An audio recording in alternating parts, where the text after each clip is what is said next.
Hello everyone. Law of অ্যাট্রাকশনে কিছু manifest করতে গেলে আপনাকে আপনার লিমিটিং বিলিফসকে চেঞ্জ করতে হবে।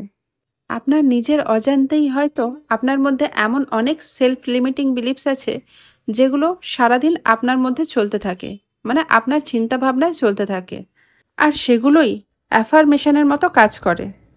আপনি যদি চান ল অফ অ্যাট্রাকশন আপনার জন্য খুব ভালো কাজ করুক, আপনিও ম্যানিফেস্ট খুব সহজে করতে পারেন, তাহলে আপনাকে আপনার সেলফ লিমিটিং বিলিফসের ওপর কাজ করতে হবে।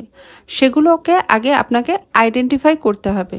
আপনার মধ্যে আপনার পাস্ট মেমোরি থেকে বা ছোট থেকে বড় হওয়ার মধ্যে এমন কিছু কিছু কথা আপনার মধ্যে ফিড হয়ে যায়, যেমন আমার ভাগ্যটা খারাপ, আমার সাথে সব কিছু খারাপ হয়, আমি ভালো কিছু ডিজার্ভ করি না, বা আমি যোগ্য নয়।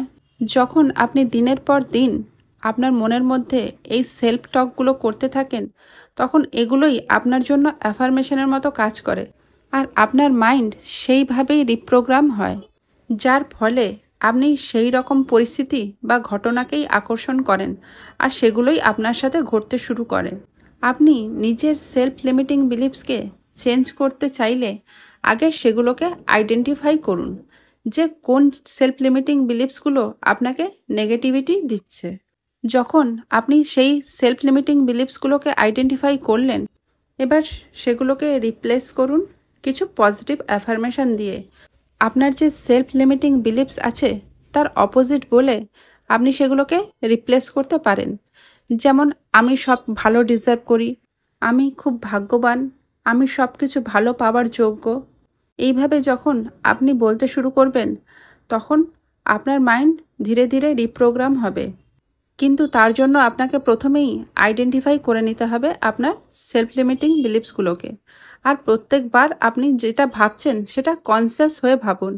যখন আপনি কনসিয়াসলি কোনো জিনিস ভাবছেন, তখন আপনার মধ্যে নেগেটিভ জিনিসগুলো বা নেগেটিভ থটগুলো আসা আস্তে আস্তে বন্ধ হবে। আপনাকে ভাবতে হবে আপনার মধ্যে যে সেলফ লিমিটিং বিলিফস আছে সেটা কিন্তু আপনার রিয়ালিটি নয়, সেগুলো ধীরে ধীরে আপনার মধ্যে গ্রো করেছে। তাই আপনাকে কনসিয়াস হয়ে সেগুলোকে আস্তে আস্তেই চেঞ্জ করতে হবে। আপনি যদি ফোর্সফুলি সেগুলোকে একেবারে চেঞ্জ করতে যান, সেগুলো আপনার মধ্যে রেজিস্ট্যান্স ক্রিয়েট করবে। তাই আপনি ধীরে ধীরে পজিটিভ অ্যাফার্মেশন দিয়ে সেগুলো চেঞ্জ করুন। প্রতিদিন মেডিটেশন করুন। একটা মানুষের মাথায় সারাদিনে 60,000 থটস আসে, সেগুলোর মধ্যে বেশিরভাগই নেগেটিভ থটস। তাই যখন মেডিটেশনে বসবেন, নিজের ব্রিদিংয়ের ওপর ফোকাস করবেন, সেই নেগেটিভ থট বা এক্সট্রা থটসগুলো আসা ধীরে ধীরে বন্ধ হবে, আর আপনাকে এই মেডিটেশন কনসিয়াস হতে হেল্প করবে। প্রতিদিন শোবার সময় আপনার ড্রিম লাইফকে ভিজুয়ালাইজ করুন, যেমন করে যেন আপনি সেই লাইফেই বেঁচে আছেন, যেন আপনি আপনার ফিউচার লাইফের একটা ক্লিয়ার পিকচার দেখতে পাচ্ছেন। আপনার ডিজায়ার যদি বাড়ি হয়, তাহলে আপনি সেই ড্রিম বাড়িতে বসে আছেন। সেই ফিলিংসের সাথে সেই আনন্দটাকে অ্যাড করুন, অ্যাড করে গ্র্যাটিটিউড জানান। যখন প্রতিদিন ভিজুয়ালাইজ করবেন আর গ্র্যাটিটিউড জানাবেন, আপনার সাবকনসিয়াস মাইন্ড রিপ্রোগ্রাম হবে আর সেটাকেই সত্যি বলে ভাববে। আর যখন আমাদের সাবকনসিয়াস মাইন্ড সত্যি বলে ভেবে নেয়, তখন সেই জিনিসটা আমরা রিয়ালিটিতে পেয়ে যাই। আর এগুলোর সাথে আপনি ছোট ছোট অ্যাকশন নিতে শুরু করুন। যখন আপনি অ্যাকশন নিতে শুরু করেন আপনার ডিজায়ারের জন্য, তখন বাই ডিফল্ট আপনার মধ্যে একটা কনফিডেন্ট বিল্ড করবে যে আপনি সেটা অ্যাচিভ করার যোগ্য, আর যার ফলে আপনি মন থেকে সেটা রিসিভ করার জন্য রেডি থাকতে পারবেন।